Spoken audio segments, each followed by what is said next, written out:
Hello दोस्तों। मैं पंकज अपनी एक और वीडियो लेके आपके साथ आया हूँ। इस वीडियो में आपको बताऊंगा कि अकाउंटिंग मास्टर कैसे क्रिएट करते हैं। ठीक है, तो चलिए स्टार्ट करते हैं। सबसे पहले हम क्रिएट्स में जाएंगे। इसके साथ साथ मैं बताऊंगा कि हम जो अकाउंटिंग मास्टर में ये जो हमारे ऑप्शन है ये किस लिए होते हैं। तो ये हम ग्रुप देख लेते हैं। तो ग्रुप बेसिकली हमारे जो बैलेंस शीट में होते हैं, जैसे इनडायरेक्ट एक्सपेंस हुआ, हमारे क्रेडिटर हुए या डेटर्स हुए, ये जो भी हमारी जो नीड होती है कंपनीज की, उसके अकॉर्डिंग हम क्रिएट करते हैं। ठीक है ना। जैसे कि हमारे कुछ खर्चे एडमिन के होते हैं। एडमिन एक्सपेंसेस डाल देता हूँ मैं इस टाइम, वो हमारे इनडायरेक्ट एक्सपेंस में आ जाएंगे। और उसके बाद में कुछ एम्प्लॉय बेनिफिट एक्सपेंस होता है। एम्प्लॉय बेनिफिट एक्सपेंस जैसे कि सैलरी, ग्रेजुएटी, आपका बोनस, तो ये एम्प्लॉय बेनिफिट एक्सपेंसेस में डाल देंगे हम। ये हमारा जो ग्रुप बनाते हैं हम, ये हमें रिपोर्ट्स में देखने के लिए आसानी हो इसलिए बनाते हैं। जैसे कि मेरा कोई खर्चा है या कोई मेरा लेजर में कोई मेरा डाटा या क्रेडिटर है, वो किससे रिलेट है। मेरे कुछ क्रेडिटर होते हैं, वो एमएससी में रजिस्टर्ड होते हैं। तो रिपोर्ट मांग ली जाती है, भाई मुझे एमएससीएमई की क्रेडिटर जो रजिस्टर्ड है एमएससीएमई में, उसके क्रेडिटर ला के दो, मेरे को दिखाओ कौन कौन से नहीं है, उनकी रिपोर्ट मांगी जाती है। या फिर ये कहते हैं कि भाई मेरे एम्प्लॉय बेनिफिट एक्सपेंस कितने हैं, सिर्फ वो दिखाओ। अगर मैं ग्रुप नहीं बनाऊंगा, सिर्फ इनडायरेक्ट एक्सपेंस में ही डाल दूंगा, तो हमें इसे डिफाइन करने में मुश्किल होगी। इसलिए कंपनीज जो है, या बेसिकली जैसे मैं अकाउंटेंट हूँ, तो कोई अकाउंटेंट है वो इनको सेग्रीगेट पहले ही कर लेता है कि इस हेड में मेरे ये खर्चे आने हैं, जिसके अकॉर्डिंग हमें रिपोर्टिंग में मदद मिलती है। तो बेसिकली इसीलिए ही जो ग्रुप का यूज़ होता है ज़्यादातर, कि मेरा खर्चे जो है अलग अलग डिफाइन हो जाए। ओके, तो जैसे मैंने अभी दो बना के दिखाए हैं आपको, ऐसे ही मेरा डाल देता हूँ M S M E creditor. ये मेरे हो गए संडे क्रेडिटर में। ठीक है ना। चलिए, आई होप ये समझ में आया होगा। फिर आ जाते हैं हम लेजर में। जैसे कि आपको पता होगा, लेजर जो होता है वो कंपनी में खाते होते हैं,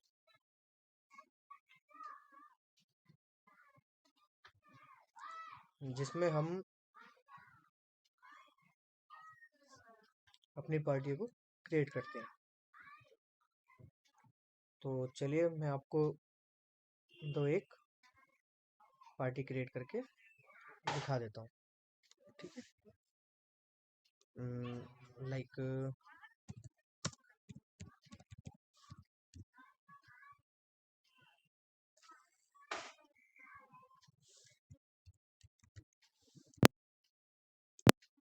अच्छा, ये ऑलरेडी एग्जिट है, कोई नहीं।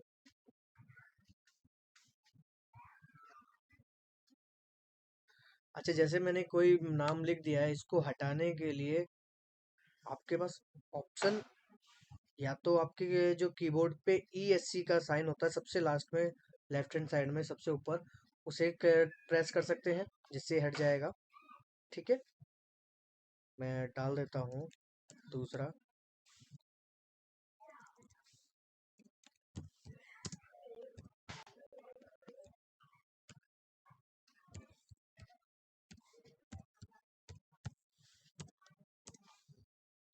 ये मेरा सन्डे डेटेड मान लेते हैं उसको।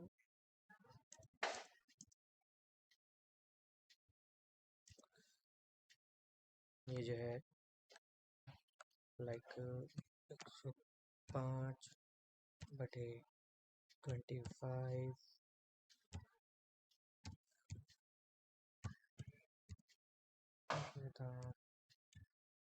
कम और बेस्ट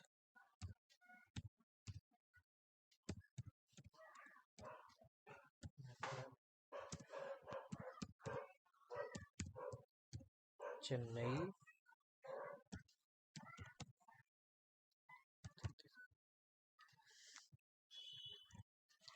देखिए यहाँ से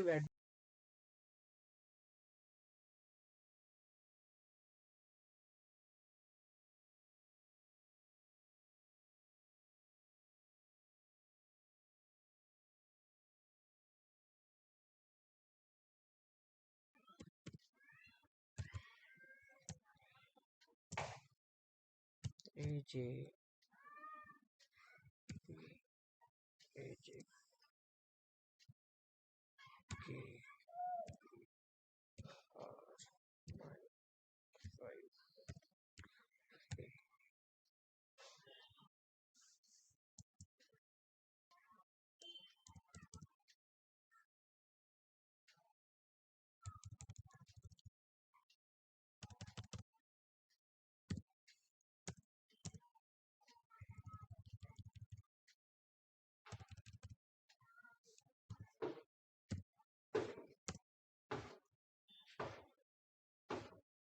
अब आते हैं सेट अल्टर GST डिटेल। इसमें यस करेंगे तो इसमें रेगुलर है हमारा या फिर अदर टेरिटरी का नहीं है, ई कॉमर्स ऑपरेटर है, अभी तो नहीं है, खैर अगर होगा तो CS कर देना। पार्टी मेरी डीमेट एक्सपोर्ट है, एम्बेसी या सेज की है, वो भी नहीं है, ये मेरी रेगुलर है।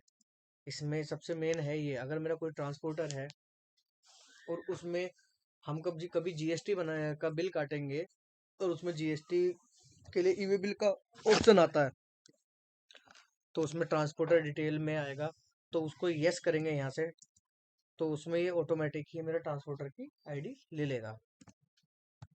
सेव कर देते हैं। ठीक, इसी टाइप से मैंने और भी बना रखे हैं पहले से ही।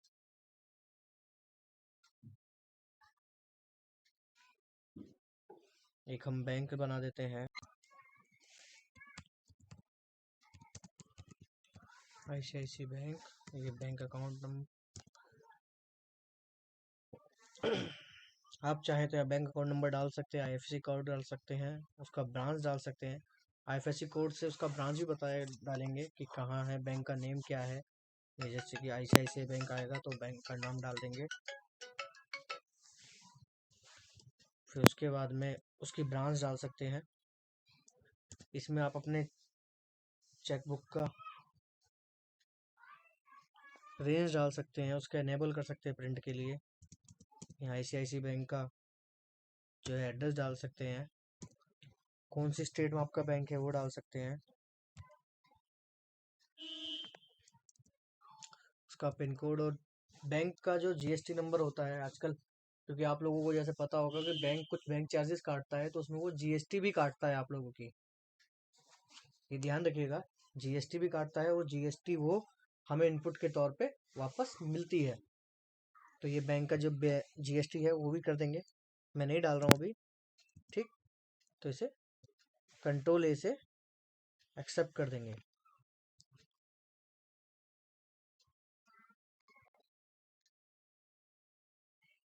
तो ये मेरा बैंक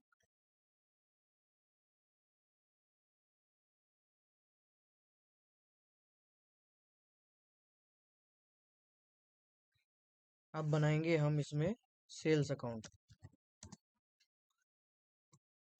सेल्स अकाउंट में भी हम सेल दो तरीके करते हैं, तो सेल्स लोकल बना देते हैं पहले, उसका ग्रुप होगा हमारा सेल्स अकाउंट। ठीक है, type of ledger not applicable कर रहा हूँ मैं यहाँ। आप चाहे तो देख सब बना सकते हैं कि डिस्काउंट वाला बनाना है भाई, डिस्काउंट देना है या इनवॉइस का राउंड ऑफ करना है। पॉइंट जो राउंड में आता है, जाते हैं पैसे में, तो वो 0 रहे। तो मैं नॉट अप्लीकेबल करना, डिस्काउंट चाहिए ना मेरे को, राउंड में चाहिए, अभी राउंड ऑफ नहीं चाहिए मेरे को, नॉट एप्लीकेबल।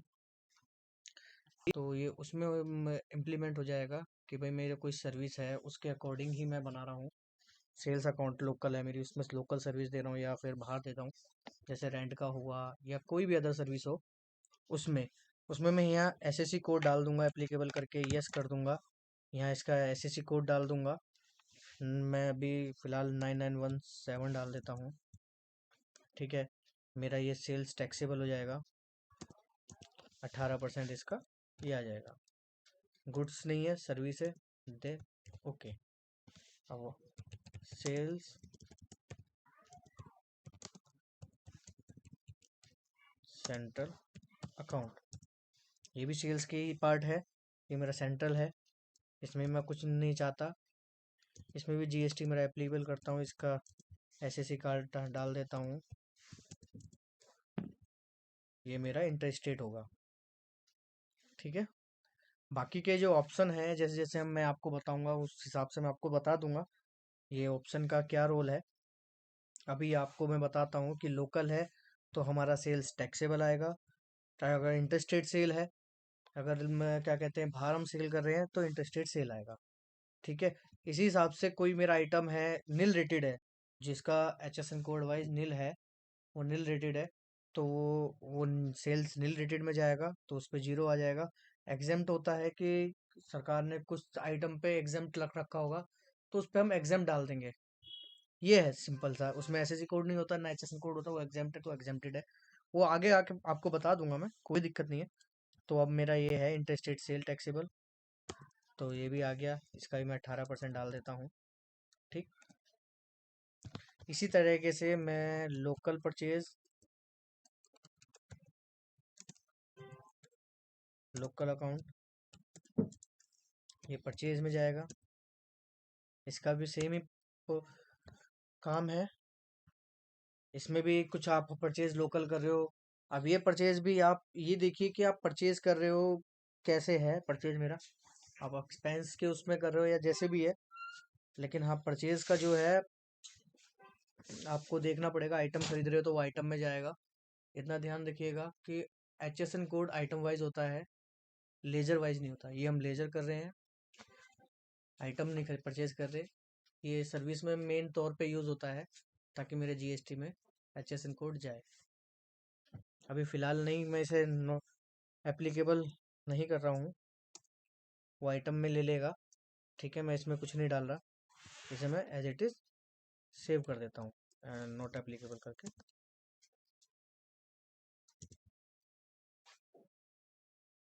इसे मैं सेव कर देता हूँ। परचेज सेंट्रल में भी सेम है, इसे मैं same as it is save कर दिया, ठीक है। अब आते हैं आईजीएसटी सीजीएसटी पे। अब हम सीजीएसटी इनपुट,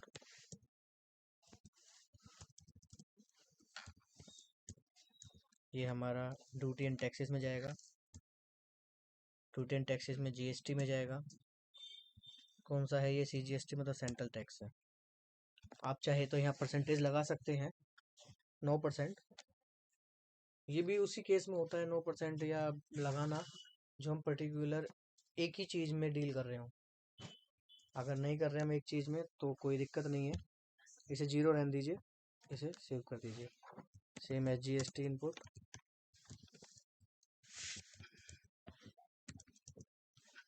ये भी ड्यूटी एंड टैक्सेस और मेरा जीएसटी, ये मेरा स्टेट टैक्स होगा, सेव कर दीजिए। अब आई जीएसटी इनपुट, ये भी ड्यूटी एंड टैक्सेस, जीएसटी, ये इंटीग्रेटेड टैक्स। ये तो मेरा हो गया जो मेरे को इनपुट लेना है। बहुत सी कंपनी होती है कि आईजीएसटी सीजीएसटी एसजीएसटी एक ही बना देती हैं, और बहुत सी होती है कि अलग अलग बनाती हैं। तो मैं आपको अलग अलग बता रहा हूँ कि भाई मेरा इनपुट अलग एक तरफ कैलकुलेट हो और मेरा आउटपुट अलग कैलकुलेट हो। तो मेरा आईजीएसटी आउटपुट ये भी मेरा जीएसटी है, इंटीग्रेटेड है। सेव करते हैं, CGST output, duty and taxes GST, ये central tax, GST output, duty and taxes GST, और ये स्टेट टैक्स। ठीक है,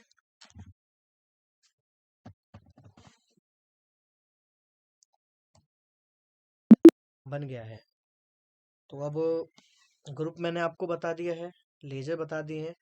अब आते हैं करेंसी में, कि करेंसी जो होती है, कुछ हम इंपोर्ट करते हैं, तो बेसिकली करेंसी का यूज उसी इंपोर्ट में होता है, कि जब हम पेमेंट जो कर रहे हैं वो डॉलर में जा रही है, हमारे यहाँ से बैंक में जो है रुपीज़ में जाती है, बट सामने वाले को जो हम पेमेंट करते हैं वो डॉलर में करते हैं, तो उस पर जो है बैंक कुछ चार्जेस काटती है, फॉरेन एक्सचेंजेस, उसमें हमारा लॉस होता है या गेन होता है। तो बेसिकली इसीलिए ही करेंसी का यूज़ होता है। तो करेंसी का सिंबल डाल देते हैं हम, मैं डॉलर का साइन डाल देता हूँ। फॉर्मल नेम हो गया डॉलर,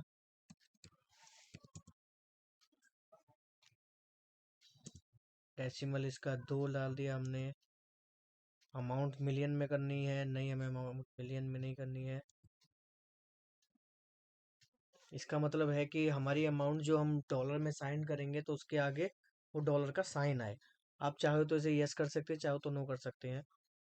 और ये बीच में स्पेस चाहिए आपको, तो उसके लिए यस कर दो कि अमाउंट, और उसके बीच में हमें सिंबल चाहिए, तो उसके लिए हम वो कर सकते हैं।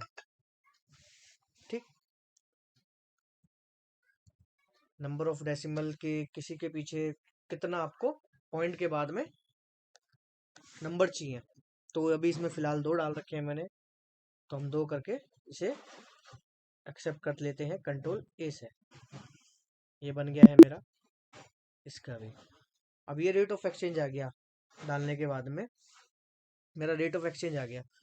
रेट ऑफ एक्सचेंज क्या होता है कि मैंने जब परचेज करी, तो उस टाइम सपोज कीजिए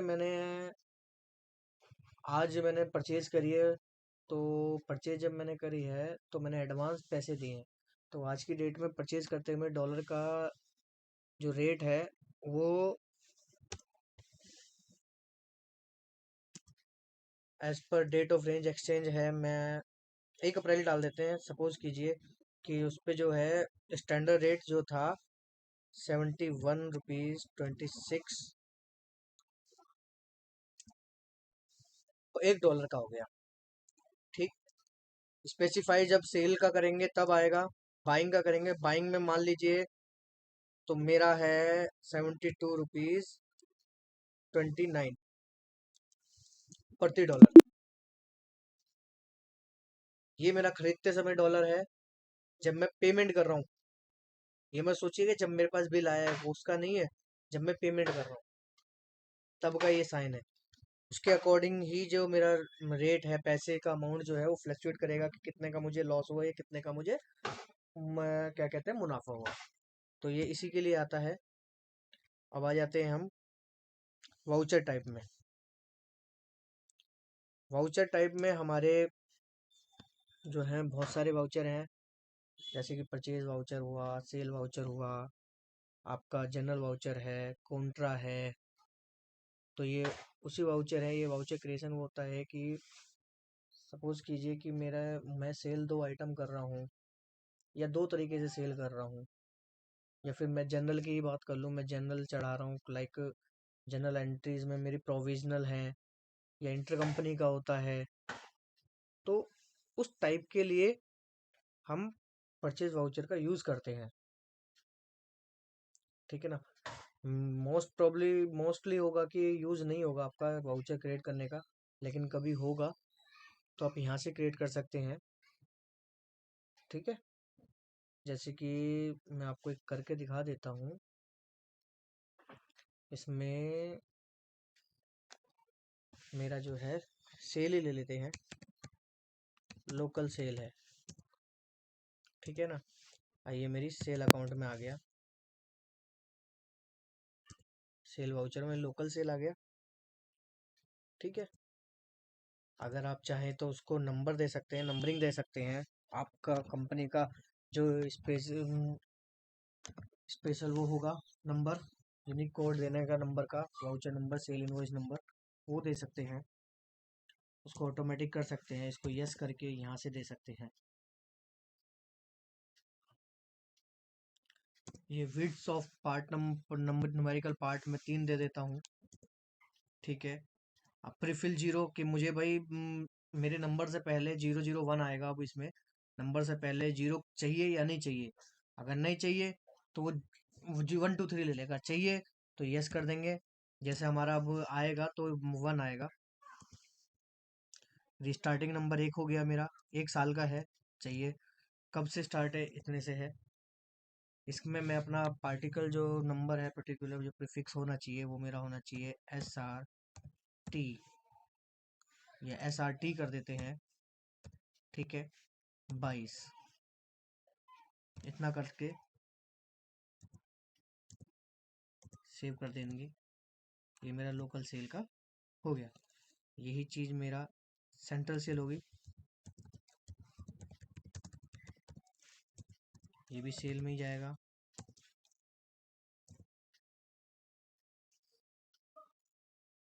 इसमें भी अगर आप चाहें तो दे सकते हैं, नहीं दे सकते वो आपकी इच्छा है। मैं नहीं देता हूँ इसमें।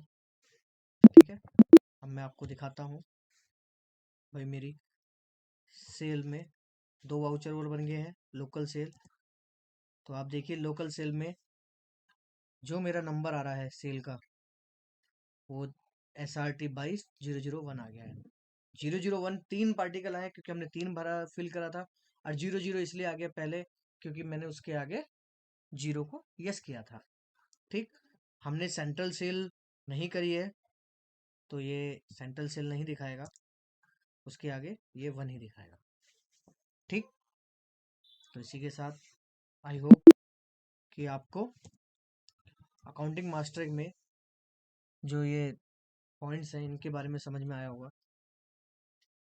अगली बार जब मैं आऊँगा तो मैं आपको इन्वेंट्री मास्टर के बारे में बताऊँगा। ओके, वीडियो अच्छी लगे तो प्लीज़ लाइक कीजिए, सब्सक्राइब कीजिए।